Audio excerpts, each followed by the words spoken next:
I'm Rick Kaler. Thanks for joining me. Well, as discussed in last week's call, even if you're working with a financial planner, at times you may also need the services of a financial specialist, such as an attorney, accountant, or an insurance agent.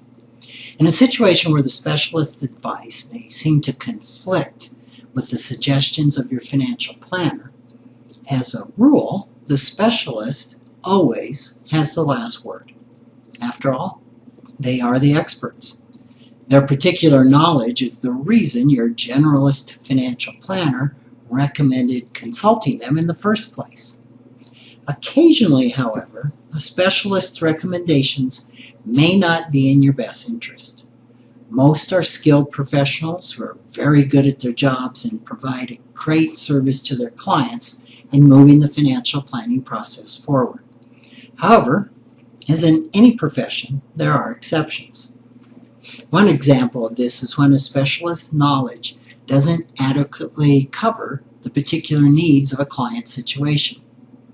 Another example is a specialist who has a conflict of interest because of receiving commissions for the sale of financial products.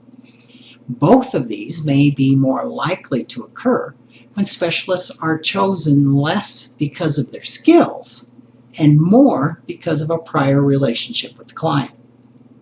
While most specialists are open to listening to another point of view, acknowledging errors, or learning new information, some just aren't.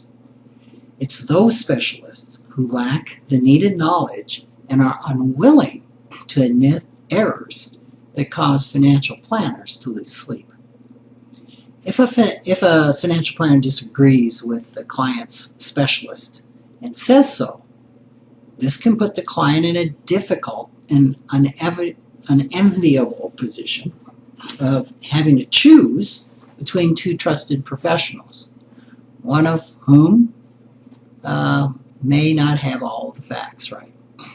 Unfortunately, the client usually doesn't have the training or the knowledge to know which. If the client is forced to side with one professional against the other, at best, this damages the ongoing ability of the professionals to work together, and at worst, it finds the client firing one or both. Planners who choose to keep silent about the disagreement and defer to the specialist can save face as well as retain working relationships with both the client and the specialist. They can only hope that the apparent poor advice the specialist has given the client works out in the long run. Most planners I know will weigh the severity of the issue, as well as the strength of the client's relationships with them and the specialist.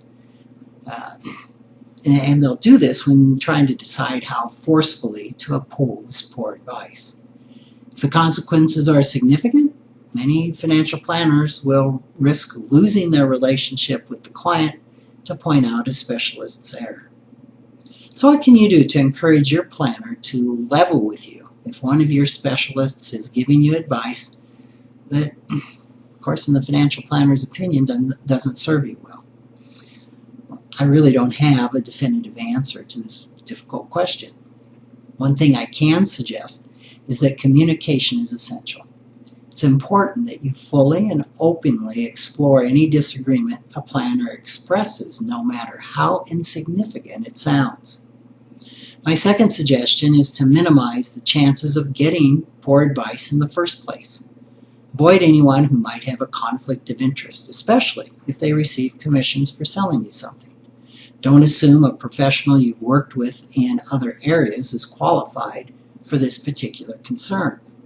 Make sure your planner has thoroughly researched the specialist's expertise, and don't be afraid to ask questions about anything you don't fully understand.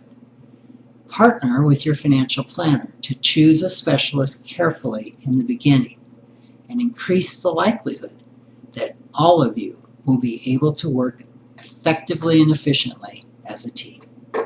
Thanks for listening.